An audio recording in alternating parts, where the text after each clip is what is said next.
The clock is ticking. The clock ticks down even now because we're now on the road to the Flash Season 4 finale. This is Mega Man NG and I bring you guys another Flash Season 4 episode review. Today we're talking about yesterday's episode. I think, therefore she is. Funny how in one episode was, I think, therefore I am. Now, I think, therefore she is. Kind of funny in hindsight. Here's the deal. I'll provide a summary as well as some of the main things that I wanted to talk about in this episode. Because, yeah, there is a lot to say here. Let us begin. The Thinker now has everything he needs for his master plan, but in order to do so, he must obtain what he needs. With his wife Marlize by his side, he begins his plans. Team Flash tries to be one step ahead of him, only to fail every time. Not even help from Gypsy is enough, but all this culminates in major friction on all sides. At the same time, Marlize reminisces on how she met Clifford, and how she was as she is now. Team Flash must now find a way to put their negatives aside and stop DeVoe. But even if that isn't enough, can they at least prevent DeVoe from succeeding in his plans? Yes, like I mentioned already, the road to the Season 4 finale now finally begins. And with it, DeVoe begins his plans. And yeah, his plans involve some stuff that is way big.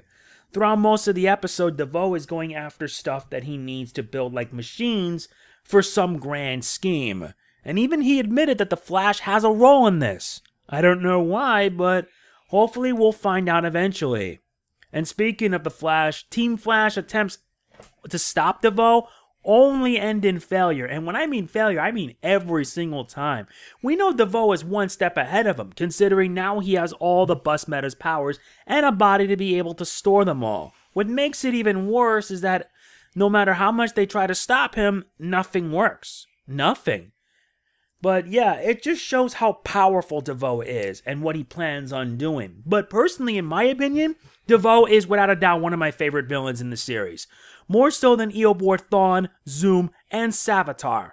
I really mean it. He is personally my favorite villain, hands down. And his actor, Neil Sandilands, delivers on it in every way. When I reach the Season 4 finale review, I'm going to be having a long talk regarding DeVoe and how he sets himself apart from the other villains. Because, yeah, he has a simple motivation. And we learn in flashbacks on how DeVoe not only met his future wife Marlize, but how he was able to convince her about his plan. Which pretty much meant that, in his mind, humanity has relied way too much on technology. To the point where they've gotten lazy and they're abusing it. Which sort of reflects on what's happening right now in our lives. Ain't that ironic? Not only that, but this episode is where Harry comes to terms with his losing memories. Because yeah, this is what happens when you decide to fiddle with dark matter. Turned out it backfired hard. And it backfired so hard that it's now going to be causing some problems in his brain, synapses. Which will lead to memory loss. He finally comes to terms with it after telling his team, and even though the team knows that there is a way they can restore it, Harry refuses. Harry refuses, I don't know why, but that's where Cecile comes in. The subplot with Cecile, and yes, I actually like this subplot, is actually working. It worked. For what it's worth, it was good because I felt that Cecile really provided Harry what he needs. Because Cecile actually provided a very useful idea to write down what he knows before he forgets. And it turned out to help out in the end, and especially when they learn about his plan. DeVoe's plan is to use several machines as well as a huge amount of dark matter. To pretty much regress humanity to a pre-balanced state. In other words, having them not needing technology anymore, with DeVoe ruling at the center of it all. Yeah, like Cisco said, it kind of makes DeVoe look like a Bond villain. But like I said, I really like DeVoe as a villain, and he felt like a breath of fresh air to everything else that was wrong. Speaking of which, Gypsy also makes a reappearance here, though this culminates in one of the flaws that I had on the episode. Yeah, Gypsy's here because she wanted to know from Cisco if he was to take the job as a breacher on Earth 19. It took a while, and especially a heart-to-heart talk, but in the end, he decided to turn it down. Which also meant that their subplot relationship thing comes to a very disappointing end, and I felt really sad by it. I am one of the few people that ship these two. I don't care. I ship Cisco and Gypsy because those two really are a perfect foil for each other. They really are. And how it ended left a really rotten smile of disappointment on my face, compared to some other moments that Cisco had. Like, for example, in the Season 2 episode Rupture, he finally comes to terms with his brother and buries the hatchet. And that, to me, was what I felt to be a very powerful moment for him. Too bad all that got wiped away due to Barry, which, as you know, it's not like he does much here. I also feel that the episode's biggest strength is the flashback scenes. There was a lot of flashbacks involving Clifford and Marlize. We actually get to see them in happier times, with how they first met, to how they moved in, and how, after Marlize discovered the truth about what DeVoe really wants, runs off. And then in the ending scene where, let's just say, Marlize suffered some injuries, and Clifford decided to reach by his side, making Marlize realize that people using technology, it's like a plague, and she decides to side with DeVoe. Which brings up something interesting about Marlize that I never mention in my reviews. Turns out Marlize is more than meets the eye. Not only that, but it seems that she's finally had enough of DeVoe and departs.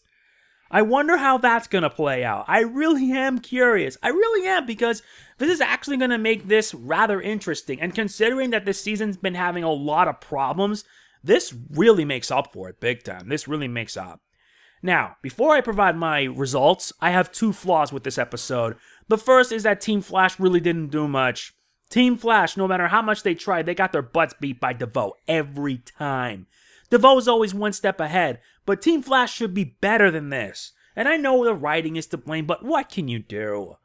What can you do? I wish that something can be done about it. And number two, the romance between Cisco and Cynthia felt kind of underwhelming and ended on an unsatisfactory note. What makes this really sad is that I'm somebody who ships these two. I shipped them to no end.